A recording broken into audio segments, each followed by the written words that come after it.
শুভ দুপুর বন্ধুরা, কেমন আছেন আপনারা? আমাদের বাড়ির পাশেই পুকুর পাড়, অনেক সুন্দর একটা পুকুর। গরমের মধ্যে কারেন্ট নাই, তাই চলে আসলাম পুকুর পাড়ে একটু বাতাস খাওয়ার জন্যে।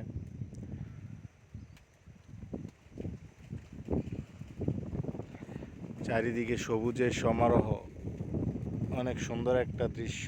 না আসলে বুঝবেন না এখানে কতটা, বলে বোঝাতে পারবো না, এত পরিমাণ বাতাস।